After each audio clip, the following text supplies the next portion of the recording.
Hey everybody, welcome to Meeple Monster. Today we're checking out a game called Valley of the Kings by AEG Games. This game is for ages 14 and up. It's for 2 to 4 players and it plays in about 45 minutes, maybe a little bit longer depending on how fast the people move in your game, obviously. Cool. Well, let's set this sucker up, get a good play in, and review it. I'm ready. Cool. Setup for this game is fairly quick and painless. Each player takes a tomb card, a reference card, and a set of starter cards. Split up the level 3 cards and the level 2 cards from the deck.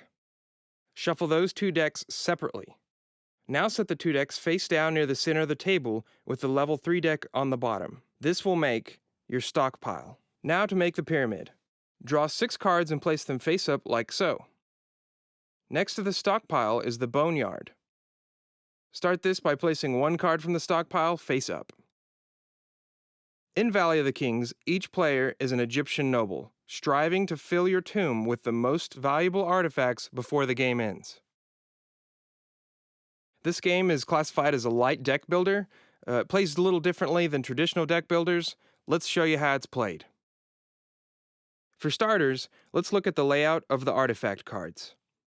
The topmost text is the title of the artifact. The golden scarab in the top left corner shows the gold value when you're using this card to purchase from the pyramid. The top right number shows you how much the card costs when you're purchasing it from the pyramid. The bottom right number shows you the level of the card. The bottom left text is the type of artifact that the card is. The lighter text box is the action that you can use from the card, and the darker text box is a little snippet of historical information. Each player now shuffles his 10 starter cards, creating a personal draw pile. Now you draw the top 5 cards for your hand. The player who most recently visited a museum goes first. A turn is played out in 4 steps. First, you determine how you want to play your cards. You can buy a card from the base of the pyramid using the value of the cards in your hand, use an action of a card, and you can entomb 1 card per turn. Each card can only be used for one of these actions. Next, you discard the cards in play in any order you want. These cards don't go in the boneyard. Each player will have their own personal discard pile next to their draw pile. The third step is to rebuild the pyramid. You do this by moving cards diagonally to fill in the empty spaces in the pyramid. If the middle card at the base of the pyramid was purchased, the player rebuilding the pyramid decides which card moves into that space. If no cards were purchased, then the pyramid doesn't need to be rebuilt. The fourth and last thing a player does on his turn is draw his hand back up to 5 cards. If you don't have enough cards in your draw pile, shuffle the discard pile and make a new draw pile. This is how the game continues until it comes to an end.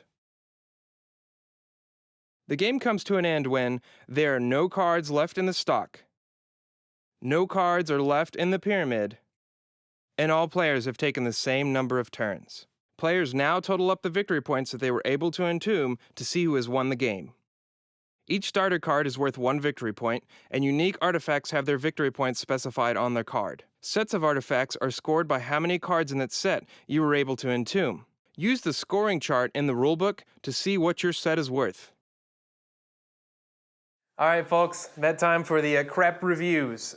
Today we're crap reviewing Valley of the Kings. Valley of the Kings. Kick it off with a complexity, Complexity. Kevin. Not that hard to learn, but the scoring can get a little bit confusing towards the end. So I'm the middle of the road, 3 on complexity. All right.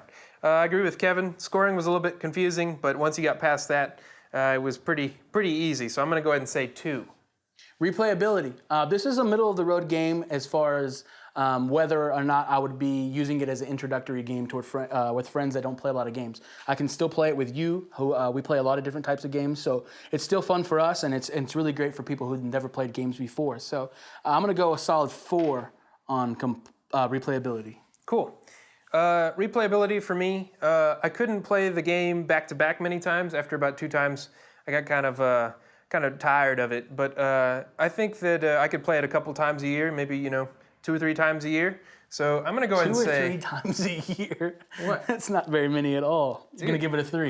There's a lot of games out there, man. That's true. I don't have time to be playing the same game over and over. Rating a 3.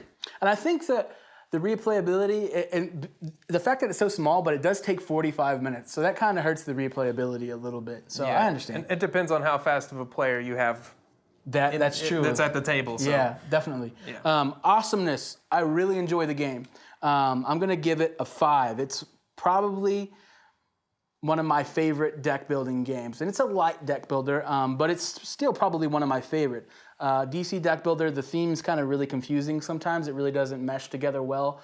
This one, it incorporates that theme, and it's really great. Everything makes sense, and the cards are fantastic. The numbers are all perfectly where you think they would be, and then it has that little bit of that little factoid at the bottom, which is really fun to read when you have a player that's taking too long. That's true. Yeah. So you pointed at me. Let's go on to awesomeness for me. I thought the game was pretty awesome. I was going to rate it a 3. We played it that one last time, and it really pushed it over to the 4 for me. So same things that you said. Little factoids really cool. Those types of things are really cool. It's just a pretty fun deck builder. Not my favorite deck builder, but I'll give it a solid 4. Okay. Price? When looking up the price, I think we came to it was about 14 to 16, somewhere around that area. I think that's a really reasonable price. I'm going to go ahead and say 5 on that one. This is the best. I'm going to make this dramatic. This is the best $14 to $17 game that you can buy. To me, it is. It's one of the best. And it's one of the best because of what I talked about earlier in replayability, that you can bring it out with multiple groups of friends, and they don't have, it's not complex to where they have to, they have to go home and research it or something like that. You can bring it out and just have a lot of fun. And I think for that price, it's near impossible to get a game this fun with so much depth, but still very easy to teach for that price. So I'm going to give it my first 6. Oh man, of Meeple Monsters. So the that's first great. 6 of Meeple Monsters. I think that's the first 6. I think it is too. Yeah, so. man. For that price, it's hard to beat. Cool. So I guess that's our crap review for Valley of the Kings by Valley of the AEG. Kings. All right. All right. See y'all later. Oh man.